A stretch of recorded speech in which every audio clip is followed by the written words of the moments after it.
이혼하고 싶지 않은데 배우자한테서 이혼 소장을 받으시면 대부분 이거 다 거짓말이야, 이혼당할 사람은 오히려 저쪽인데 하는 반응을 보이십니다. 충분히 이해합니다.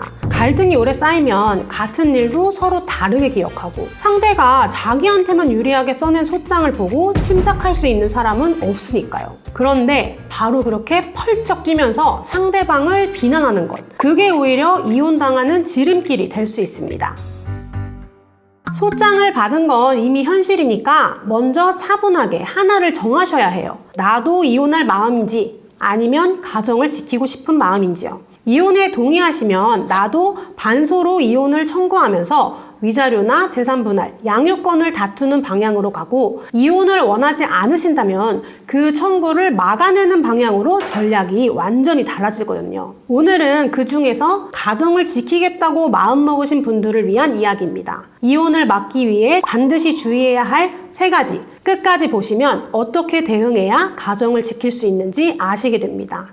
오늘 주제는 가정을 지키겠다고 마음먹으신 분들을 위한 방향인데요. 이혼을 막기 위해서는 이혼소송 기각 판결을 받아내야 이기는 거라고 생각하시는 경우가 많아요. 그런데 사실 제일 좋은 방법은 상대방 배우자가 소송을 취하하도록 하는 겁니다. 정말 가정을 지키고 싶으시다면 이혼 소장까지 제출한 배우자의 마음을 돌려야 하잖아요. 소장 내용을 파악하시고 나서 감정적으로 흥분하고만 계시지 말고 배우자한테 진짜 원하는 게 무엇인지 물어보셔서 관계 회복을 위한 노력을 하셔야 합니다. 만약 그게 나랑 배우자, 당사자들끼리만 하기는 너무 어렵다 싶으시면 변호사를 선임하셔서 조정하는 방법도 있습니다. 그런데 모든 게 첫 번째 방법만 통하면 얼마나 좋겠냐마는 그렇지 않은 경우가 많잖아요. 결국 상대방이 소취하를 해주지 않는다고 하면 그 다음에는 이혼 기각 판결을 받기 위해 노력해야죠. 이혼 기각 판결은 크게 2가지 경우에서 나옵니다. 첫 번째는 서로 이혼 의사가 합치하지 않는데 민법 제840조 각호에 따른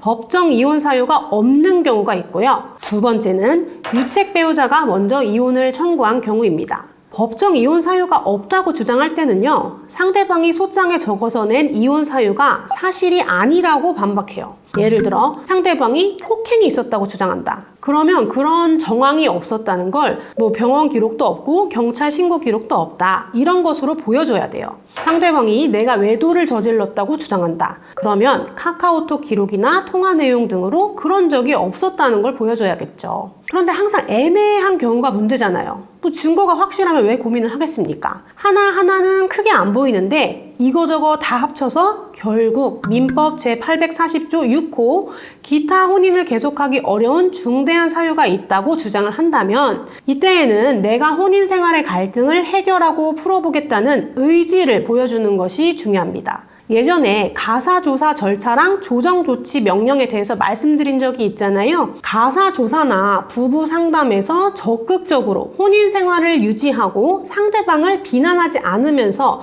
갈등을 해결하려는 그런 진지하고 실질적인 의지를 보여주시는 게 중요합니다. 간혹 어떤 분들은 상대방이 낸 이혼 소장에 반박하시면서 이 사람 말은 다 거짓말이고 사실은 이 사람이 더 나쁜 사람이에요, 이런 식으로 주장하시는 분들이 계시는데요. 이거는 혼인 생활이 사실상 파탄되었다고 스스로 보여주는 것과 다르지 않습니다. 그리고 이제 유책 배우자가 이혼 소송을 먼저 청구한 경우에는요, 상대방이 유책 배우자라는 것을 증거로서 보여줘야죠. 그런데 그것만 중요한 건 아니에요. 우리나라는 원칙적으로는 유책주의, 그러니까 유책 배우자가 이혼을 먼저 청구할 수 없다는 입장이지만 예외적으로 파탄주의, 실제로 혼인 생활이 파탄되었으면 이혼하는 게 낫다, 이런 걸 인정해 줍니다. 상대방이 유책 배우자인데 먼저 이혼 소송을 청구하는 게 솔직히 말도 안 되고 괘씸하게 느껴지더라도 진짜 이혼을 할 의사가 없으시면 부부관계 회복의 여지가 있다는 것을 보여주실 필요가 있습니다. 내가 이혼해주면 누구 좋으라고, 절대 나는 못해준다,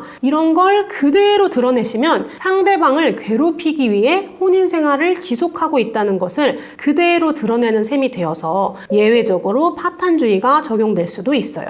오늘은 이혼 소장을 받았더라도 이혼하지 않고 가정을 지키는 방법을 정리해봤습니다.